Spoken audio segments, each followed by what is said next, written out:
Proactive is the Way in our new season. Ascension, the glow up. Last season, we were focused on identifying our core values and principles so that when we embarked upon any endeavor, we had a game plan for how we approached each endeavor to ensure that we are successful. This season, it's all about taking a high level review of our lives and drawing out the areas where we need to improve or develop. So, this month, to prepare for the entire year, I thought it would make good sense to check in with ourselves to make sure that we are aligned with the principles or the standards that we set and critique them to ensure that they promote growth and continued development so that we are well positioned for the year ahead.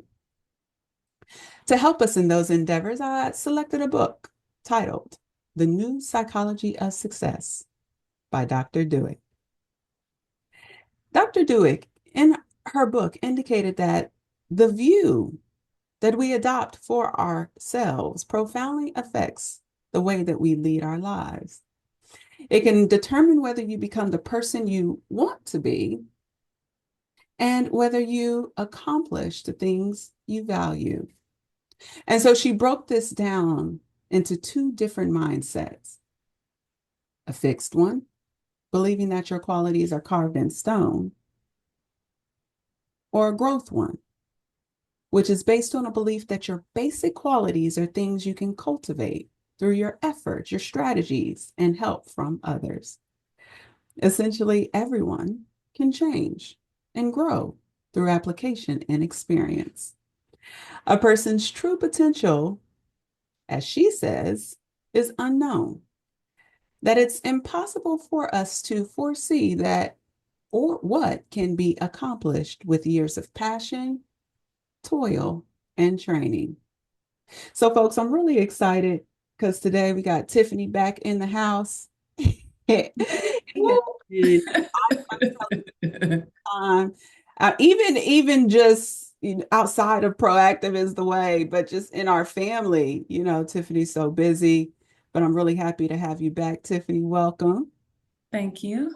Glad to be here. Right, right. Let me tell you guys, before we even got started, Tiffany and I was talking for how many minutes was we talking for before we even got started? We've been talking for an hour. About an hour. Well, 54 minutes to be exact.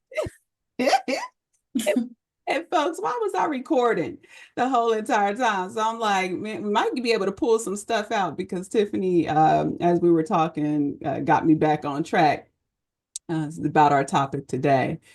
So thank you for that, Tiffany. I truly appreciate that. But today we are going to talk about mindset. You know, I wanted to because, of course, this is a new year, and within the new year, everyone's always talking about, you got to start it off right. Everything got to start within the new year. And I just thought it would be great that we take some time and focus on ensuring that we got our minds right, that we are aligned and attuned with our standards so that as we embark on this year, we are successful within whatever it is that we attempt to accomplish. And so I wanted to get your perspective, Tiffany, because I know you got a lot of things on your plate for this year. And let's talk about that. Some things you got on your plate you don't have to be specific, but talk to me a little bit about your year and how you're trying to plan for it. So, and thank you for your introductions because I try to get hype. I try to get, my spirit ready for this because I actually really enjoy, basically like our communion from this experience. But yeah, so this year, I have a lot of different things that I'm doing. I actually finished my real estate classes at St. Clair, so I'll be sitting for the exam probably at the end of February. I'm waiting on some study materials. Okay. I um, I shouldn't have done it, but I did it. What's that? What? I purchased another house to to In California? Or here? no, no, Okay. I purchased it there. Okay. Um, Good. because Why I had you did? be, huh? Why? Why you Why? say you should not have done it? Well, because my intention was to be there. And if I'm going to continue to invest in real estate, I want to be closer to my projects.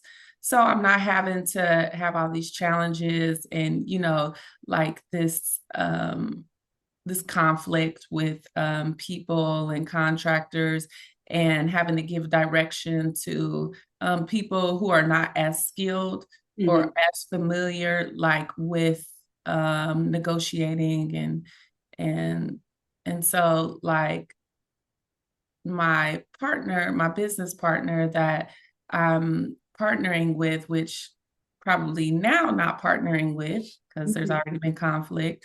Um, Okay. um, I have to give too much direction. Like people don't have the same drive that you have. They That don't they don't ask the right questions. Like they don't care about the why. mhm. And I like care about the why. Like Right. I think it's okay to ask why, Hmm. especially when it comes to money and trying to build wealth. Okay. I don't think you should go about it Hmm. cavalierly, if that's a word. I think that you should be intentional. Hmm. And I think that if you're not intentional, you're going to do unintentional things. This is so true, Yeah. Tiffany. I think that's why people find me difficult Hmm. and find it challenging to and find me challenging to work with Hmm. because I'm always asking why. Like I had my inmates say that to me the other day. They say, "Why do you always ask why?" I say, "Because I need clarity. If it's not clear, I'm not moving forward. Hmm. Because if it's not concise, I'm not moving forward. Hmm. It doesn't make sense to me to do that, to operate in that manner, because it could be detrimental down the road to me. But Hmm. so I'm doing the real estate sitting for that exam. I'm also still I got a couple of more pieces to open my practice. So I purchased the clinic, Right. um, and I'm waiting on a couple of things, but I am going to continue with that and making moves with my clinic. Okay. Um, but I got a couple things up my sleeve with that as well too. That should be pretty um,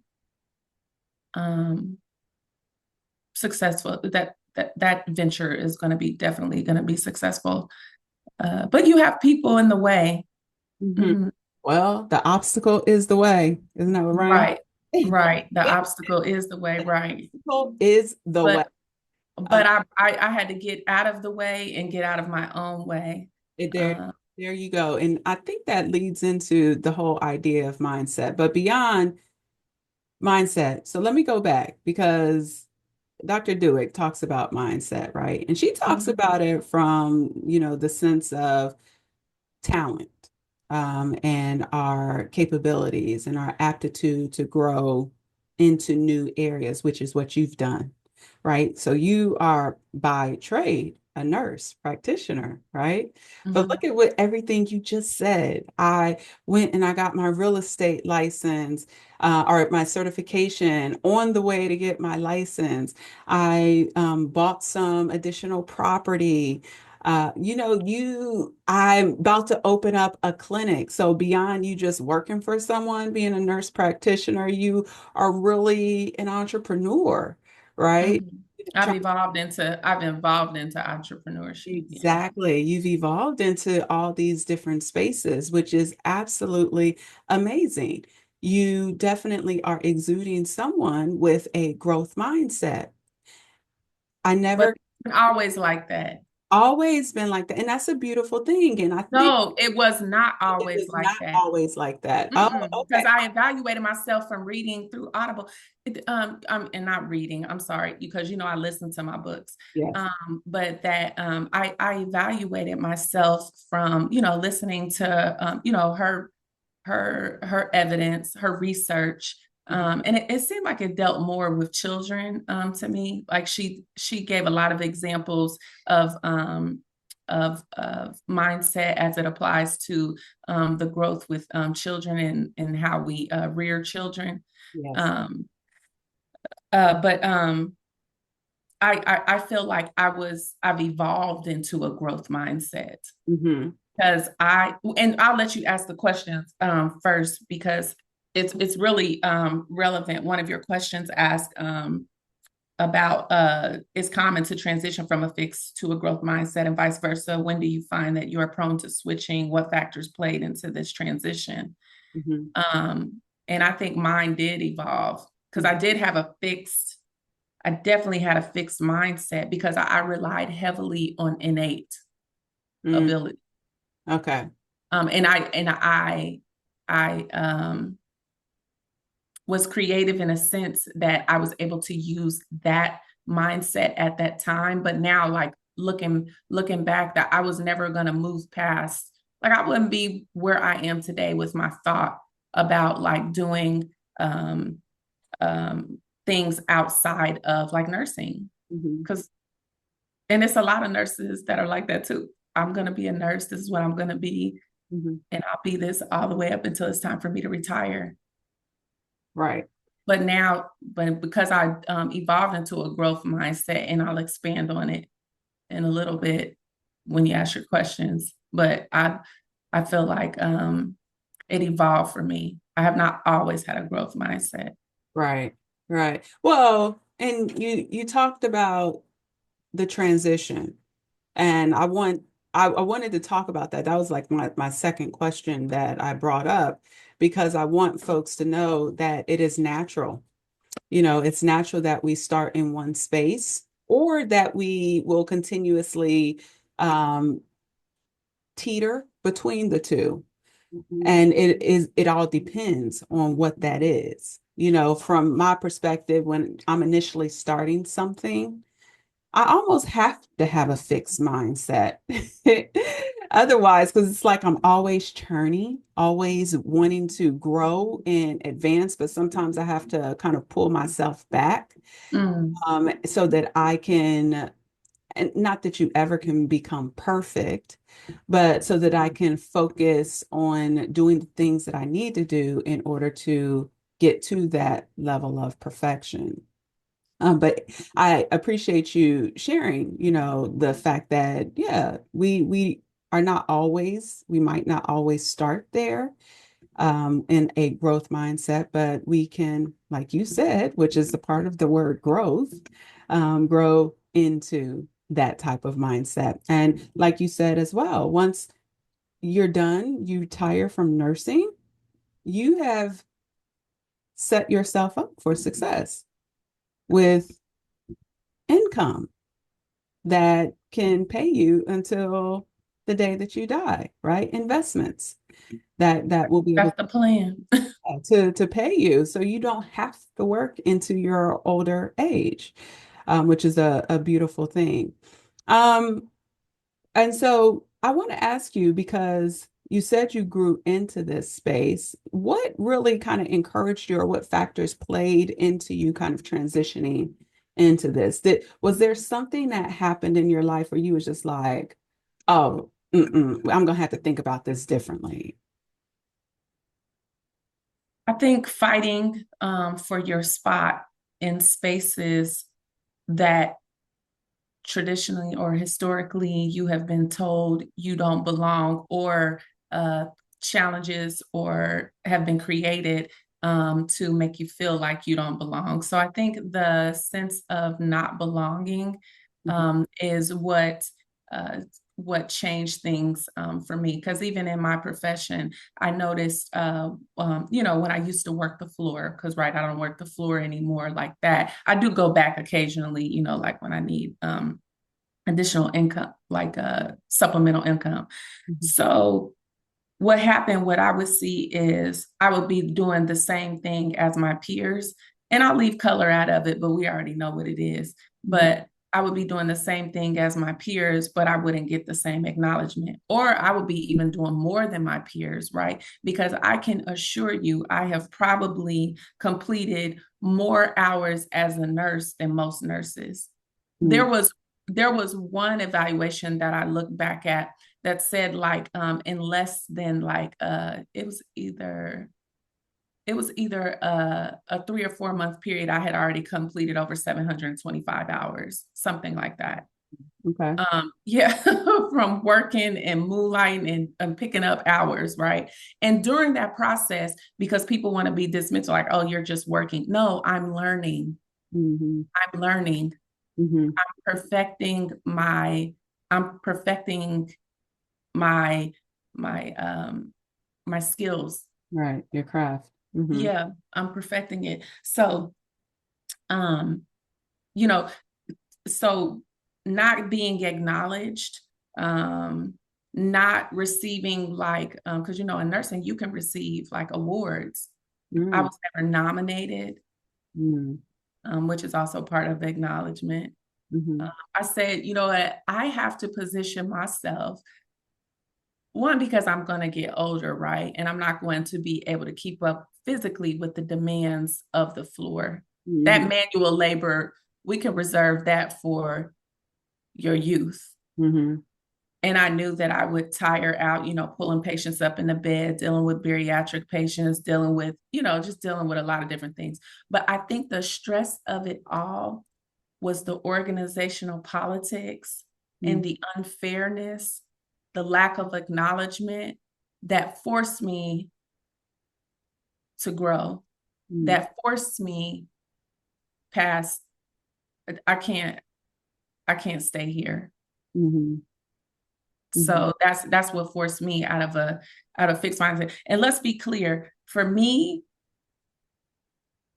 mindset or my philosophy around mindset can be defined as like and I know I have this like an unyielding commitment to discipline, Mm-hmm. preparation, Mm-hmm. and resilience. Like I know that I'm resilient because of what I experienced, what I encountered as an entry level professional as a nurse. Mm-hmm. And I mean, that's really not the sum of me because I've done so much. Right. But um, my mental framework has evolved because of those experiences, mainly with nursing. Yeah. So, Okay. Okay. And you talked a little bit about the factors that played into your transition, and you actually started diving into my next question that I had for you was about how has having the growth or fixed mindset impacted you? And it was really from your fixed mind, or not, yeah, I guess you can say your fixed mindset and not being acknowledged, not getting the same opportunities as you witnessed your peers getting, that really kind of led you into, okay, I need to think about, or I need to think differently about how do I cultivate myself and into other spaces that will, where you don't have to rely.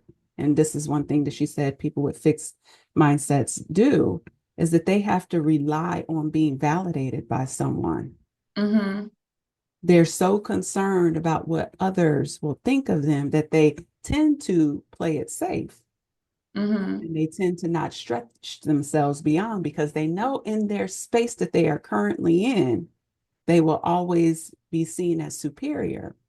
They will always right, be seen as someone who is perfect or has perfected their craft, mm-hmm, will be scared to challenge themselves. And so someone with a growth mindset will not. They are more apt. I like the section that she had about sports and the mind of a champion. mm-hmm. And when she used Bobby Knight.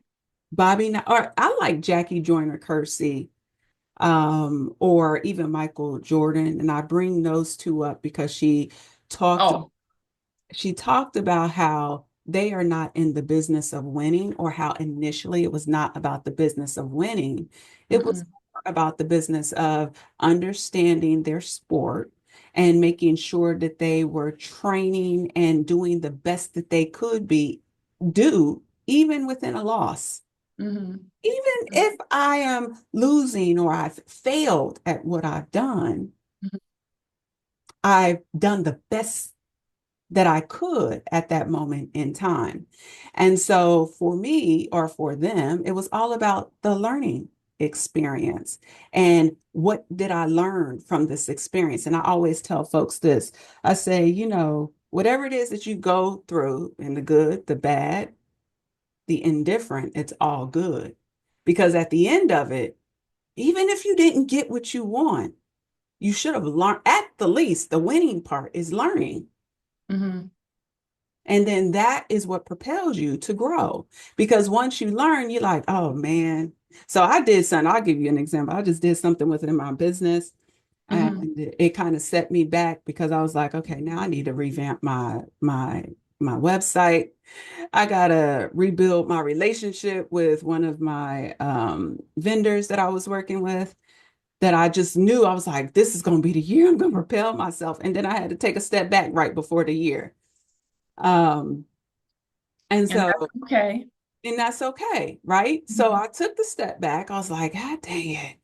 But I'm going to give myself some time, because I'm just, when you are going 24/7 fast paced like that, and I knew this year was going to be a year when I wanted to transition into another space. So I got to get that space done. But having those setbacks is where the real glory lies. Having those failures helps you to see things a little bit differently, and allows you to plan better, and allows you to grow and think about if you need to grow differently in order to Mhm. find success. And I think a lot of people, they struggle with that. They struggle with not always having the answer, and they struggle with failure, right? And this whole podcast is all about accepting life in every facet that you may encounter, and understanding that this is life, right? And it's okay if we have to take a couple step backs in order to move 5 steps forward. It's life. And if some folks don't care for you, or got to say something, like I remember when I started in the this whole health and wellness space, you don't have enough experience and all of this. I'm like, okay, that's because I just started. And isn't that normal? This is Mhm. you for, so that I can get experience and have this understanding to as to how to grow in this space, right?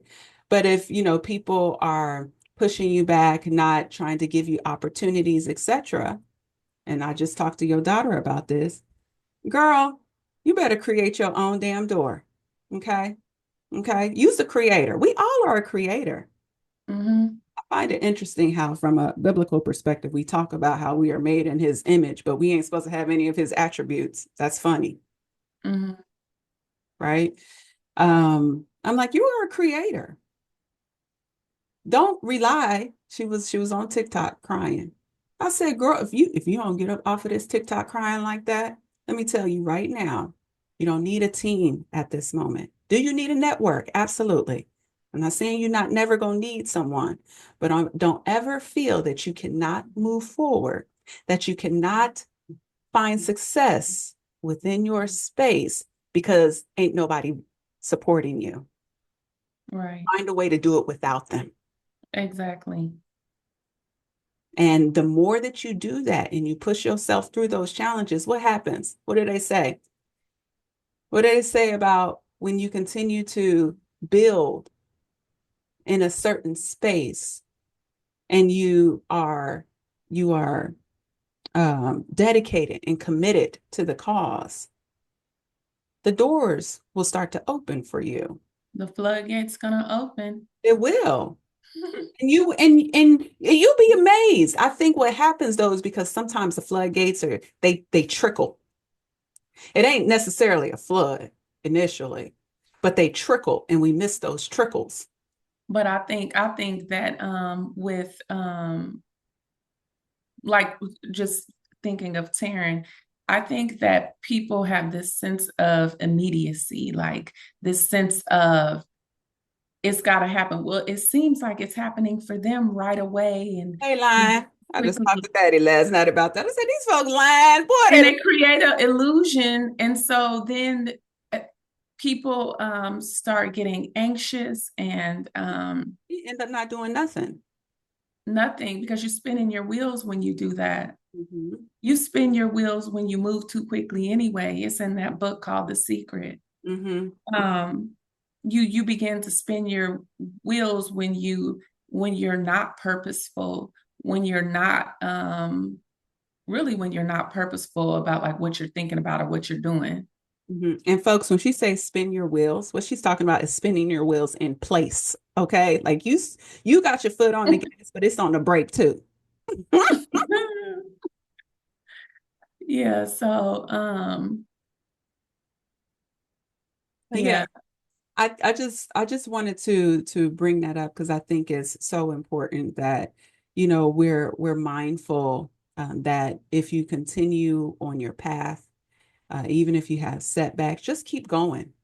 Keep moving. I just recently completed a 90-day challenge, and my body is not the same as it used to be. My skin don't snap back like it used to, it and seemed like it. You got that snapback skin. I'm the one. no, no, it's starting to do its own thing, girl. I already told you. I was like, girl, I had to cut this out my diet because my skin doing this and it's doing that. And I was like, no, not now. Good Lord, I'm only 47.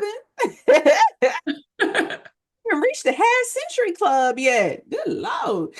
But uh but so I just think we have to be mindful that, these things keep keep going. And what will happen is doors will start to open.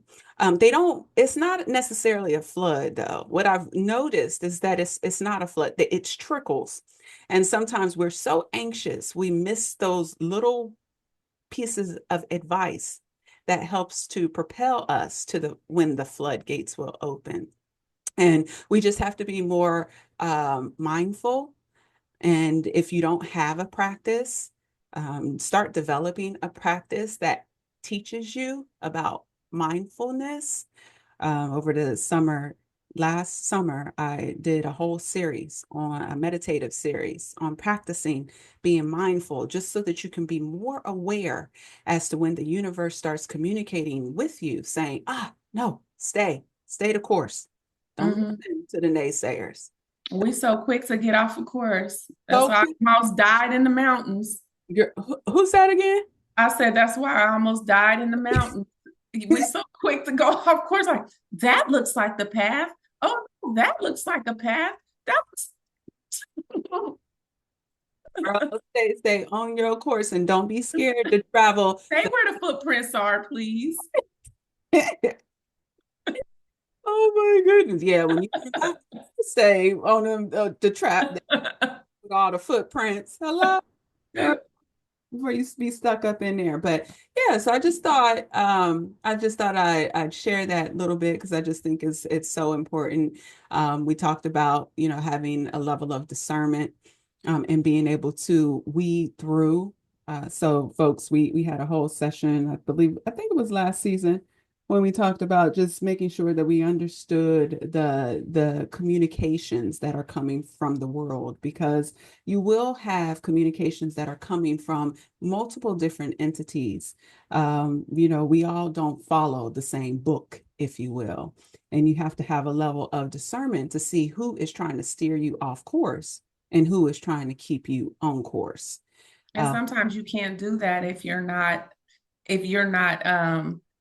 being disciplined and staying focused and preparing yourself in a way. And mainly it comes from discipline because I like that you talk about meditation because I feel like also that I evolved from as you said that was making me think I evolved from fixed to growth, more of a more from fixed to growth mindset because I started meditating. Mm-hmm. Mm-hmm. And we Yeah, keep being purposeful about mindfulness. being purpose. That's actually how I finish my charts sometimes. Mm-hmm. I will intentionally block out everything. People will be coming talking to me like, Mm-hmm. better send me an epic chat Right. because I don't know if that landed, but Hurt. I'm closing these charts before I leave this office. Right. So, Right. because well, and then that's because of my commitment again, right? My desire to give my patients what I expect from my provider, you Right. know. Closing their charts by the end of the day is super important to me, not leaving them open for some. Why did one of my medical assistants tell me some of the providers leave their charts open for 2 weeks? How do you do that? Because now we have medical electronic, and so now They don't complete your chart. They just we don't won't close we it. won't know what the outcome of our Mm-mm. you see? So I mean, now granted, before you leave the visit, we give you a summary, a synopsis, a little snapshot, I understand. but closing the chart is important because then that puts it puts basically their information in their hands. They have it electronically. But until I close that chart, nobody gets paid. Mm-hmm. It Mm-hmm. doesn't get billed. Mm-hmm. And then the patient doesn't get to see, like, say if they lost the paper that we give them when they leave there, or say we didn't even print the paper off when they left. The only thing they got was the verbal communication. Right. But that's super important to me. But anyway, I went off topic. But yeah, No, but I get it's what just an you're saying. example. You stay focused. You stay focused to get them charts done. Right. The Mm-hmm. patients can have what they need in order to make the best decision for Their themselves, health. for Yeah. Mm-hmm. their health. One of the things that I wanted to transition into is this year. So we're getting our year started. Can you believe January is almost done? Over. It's over. I gotta pay bills again in It's 7 days. crazy. I said, what in I said this week, I told my mom, I was like, yo, it's the weekend again. What is going on with time? And then I was like, wait, isn't the insurance due? And I said, no, it is just hitting me left and right. Everything is just due and coming at a very rapid rate. So I was like, we need to get moving. And this year, so last week I went through, I finally got my year all down. Proactive is the way. It's just a facet of this. I tell folks, this is a hobby, you guys. This is not my livelihood. I just love doing it because it really taps into a space that I have done for over 20 years, which is the talent development in management in HR. And so last week I sat down and I was like, okay, what are your goals for this year? What are we doing? And how are we going to set our systems up to ensure our success, right?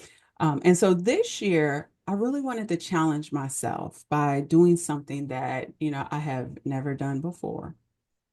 And I wanted to ask, have you decided this year that you are going to challenge yourself in a new way? I know you said real estate, maybe that's it, but Yeah. is that the one thing that you are going to do where you have challenged yourself to where you're practicing that growth mindset, practicing getting out of your comfort zone and doing something completely different? I think for me, it is going to be the real estate, right? Um, I've been, I have been on a quest to create multiple passive streams of income, right? Multiple streams of passive income. Mhm, So um, I've been doing real estate, but not in this capacity. mhm, I want that presence because I think that this will open it up for my idea of creating an affordable housing movement for underserved and vulnerable populations. I'll get to kind of complete, and not kind of, I can't stand when I use that word, but I will get to complete my ideas about bringing all of those things together because you do realize the reason we have our health crisis is because a lot of people don't have housing. They don't have stable housing. There's a mhm, lot of housing insecurity out here. mhm. And to be able to be a voice in the real estate industry, Hmm. hopefully in my, where I grew up. Hmm. Um, I believe that that would have a huge impact. Hmm. It would change. It would create a change. It would create. Would that be a grassroots movement? It'll create a movement Hmm. um, that will improve, and then maybe we could be I could pilot that in the community where I grew up, and we could be a template Hmm. for other communities that are struggling with the same challenges. Yeah, a blue. Um, Well, you already see that starting to happen a lot in Atlanta, Houston, and I bring up Ti, Tiny, and the stars who have developed those communities in mm, the, I don't know if it's Atlanta, but Georgia's in that particular area. I think mm, I heard or read about Beyonce doing something very similar, building mm. small communities.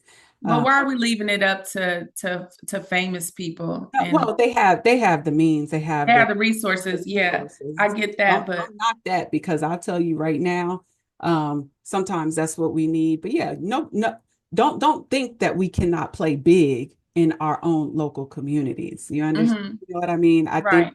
we have to also be mindful. No, you do not have to be a power player in order to make these moves, and you are showing that. I think what you're doing is showing the average Joe that, hey, this is possible to do if it's something that you desire to do, but you are going to have the right growth mindset in order to make it happen, right? You're going to have to maybe go back to your community colleges and get your real estate certification. You're going to take it one level further than I, because I have my certification as well, but I never went to get my license. You're going to go and get your license. Let me ask you this because you've already really done this and now you're just about to study to get your license. How did you prepare, for those who are interested in, diving into another area that is just completely foreign? How did you prepare yourself? What are some tools that you used that helped you to execute on this venture? So this particular venture was spontaneous. Mhm. Reason being is because in the state of Ohio, the laws state that you really can't have like a property manager without the property manager having some sort of real estate certification. So there actually is some legislation that is protective, right? Because real estate is huge, Yes. housing is huge, lots of laws around it. So the person that I had tapped to be my property manager and was calling them my property manager, uh, we looked and well, we researched, what was it that had, and maybe she researched it by herself, but we researched what were, like the specifications, what was the rules around this, and it was like uh, A, B, C, D. You cannot go from A to D. Mhm. Uh, and there's just no way around it. The only way around it is by getting certification. So when she said she was going to go get it, I was like, well, I'm asking her to be my property manager, but I'm not going to put the onus on her to know all the information. I would need to know the information too for it to be I like successful. And why would you partner with someone and you both didn't have the same information? You know mhm. what I mean? Like, or you didn't have, you relying on their knowledge and their understanding, their comprehension may be totally separate from yours. And that's what I learned about her is that her understanding of things is totally different than Okay. mine, totally different than mine. Hmm. Yeah. So and not in a disrespectful or like just dismissive way am I saying that, but I understand things on a different level from my experiences, right? And that's how most of us comprehend things is from what we have experienced. So Hmm. like her level of intuition about these things, even from just theoretical, like her learning in theory. Mm-hmm. She's still not going to have, that because, like I've been doing this now since 2014 Mm-hmm. when I purchased my first home Okay. and got that entry level. So that was entry level 2014 to 2016. Right. And then I experienced growth every year pretty much Understand. all the way up until now. Okay. So I wouldn't say I'm years ahead, but I just think that people believe like we're studying, getting these certifications, getting these licensures, and in theory, this is how things are. But it's actually from experience, Mm-hmm. that how things are actually. Just Absolutely. like in medicine, just like I don't practice in theory. Correct. Correct. And I like that. So you said in order for your preparation, even though you did just kind of jump into it by getting It was spontaneous. spontaneous, There was no real you saw an opportunity. The house opportunity. you saw an opportunity. I think it was a foreclosed property that you got the first time. You know, Uh-huh. opportunities like, let me jump on this in this great ass neighborhood over here. Let me go and jump on this. And Hmm. got your foot in the door. You learned through practice. And then Hmm. you're going to go back and get the theoretical knowledge, so to speak, but now you will have a better understanding, which is what I like too. Because, sometimes you hear kids all the time. What do they say? Why do I have to study this? What is the purpose of this? My kids always say this, Mommy, tell me, when do I use this? When does this algebraic equation come into practice? And then I got to be like, well, it actually comes into practice when you go grocery shopping. And this is how you have to use it. So if you don't have that, if you don't have Foundation. a foundation of Hmm. understanding in the real world how it's to be applied, you won't have an appreciation for it, which is kind of where I was, right? I took real estate. I ain't got no real estate though, right? I took real estate. I got the education, but maybe Right. I should just went and bought a house first and just, kind of bump my head at the time when I was making a substantial amount of money. I wanted the education. That's actually um, a good thought that folks can see. Not that you should just be jumping into everything, but that, Uh-uh. um, right, you don't want to be jumping into everything, but There are pros and cons, and I got a lot of cons. right. Pun intended. And you're right. I was just about to say that. Pun intended. For sure. But anyways, but you learned, and now you're going back and making sure that you have the foundation of understanding the overall industry because you have now a multitude of properties up underneath your belt. It makes good sense that you're following the rules and regulations within the industry. And so I like that. Thanks for sharing, kind of your transition from uh, nursing, jumping into real estate, and just some of the things that you've done to help prepare you up into this point. And you're about to take your licensure. That's I'm gonna sit for it at the end of February. okay. Go ahead with your bad self. Very, very good.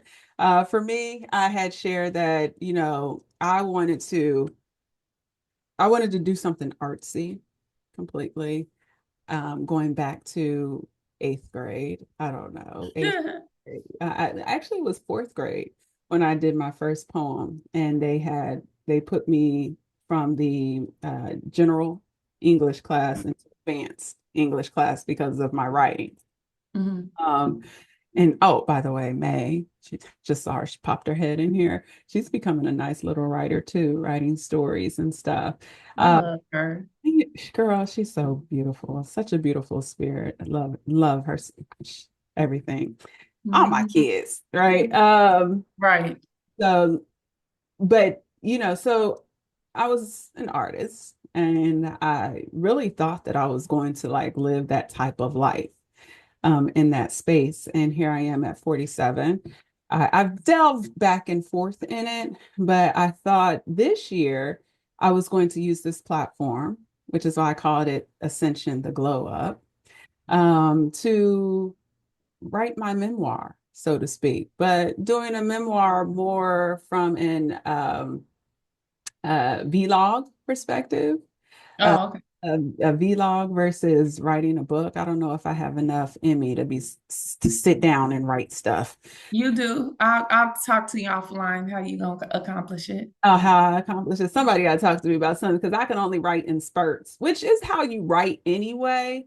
But when I write in spurts, I like to be very creative with, the artistry behind it, the visual aspects, the poetic aspects. And so at the end of the year, and I'm saying this now, I do plan to kind of give like a show, and it's just going to be for family and friends, Mhm. where I perform some of the pieces that I created for my vlog.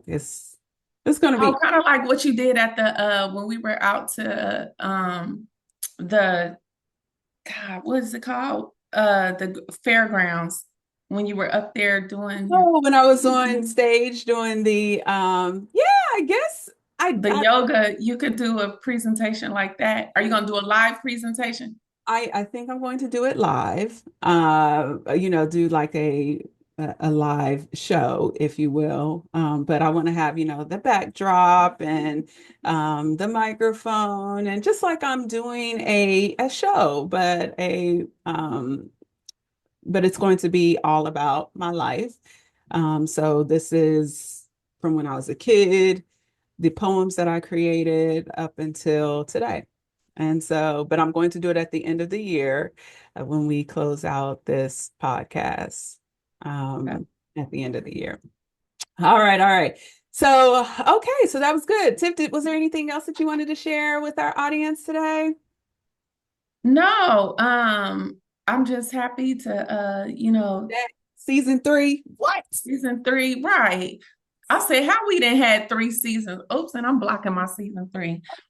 Um how did we didn't have season three already? How we been on has it been 3 years? It has been we go on the third year. I was like, this time just flew. That's crazy as hell. It's so crazy. I don't even know what to even think about how fast time is going, but I'm really happy that we've been pushing it through. And I think it was all about because of my mindset when I first started this podcast. I literally planned out to 2032. I mean, I have Oh. yeah.